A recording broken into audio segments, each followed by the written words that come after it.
Et voici la chronique de Jérôme Cassard.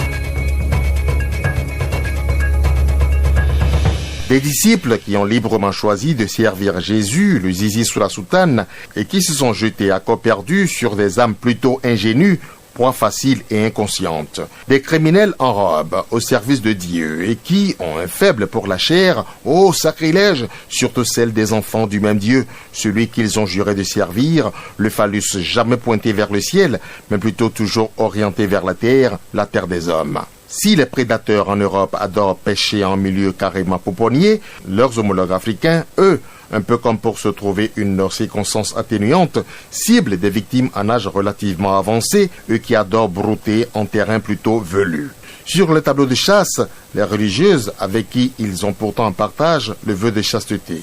Nos sœurs, grandes naïves, qui les élèvent au rang de conseillers spirituels. Nos femmes, même celles dont ils ont célébré le mariage, tenant d'une main la Bible et de l'autre l'arme bien tendue du crime.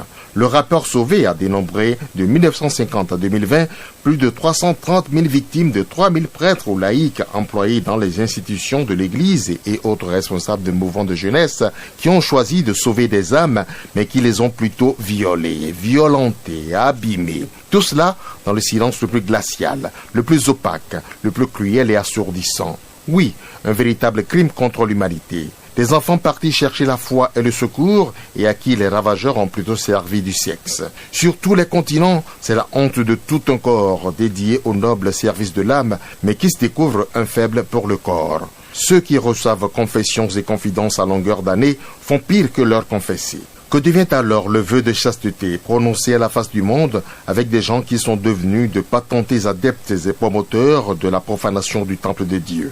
Le crime de ces pasteurs contre les brebis de Dieu a atteint un seuil suffisamment saisissant pour remettre sur le tapis la question du célibat des prêtres. À présent que tout le monde a fini par reconnaître que le sexe c'est la vie, ne faut-il pas rouvrir le débat sans hypocrisie, la même qui, entretenue, risque de conduire à la fatalité. Ça sera la meilleure façon d'aider ces hommes à finir avec leurs amours et enfants cachés pour enfin se consacrer dignement à leur mission.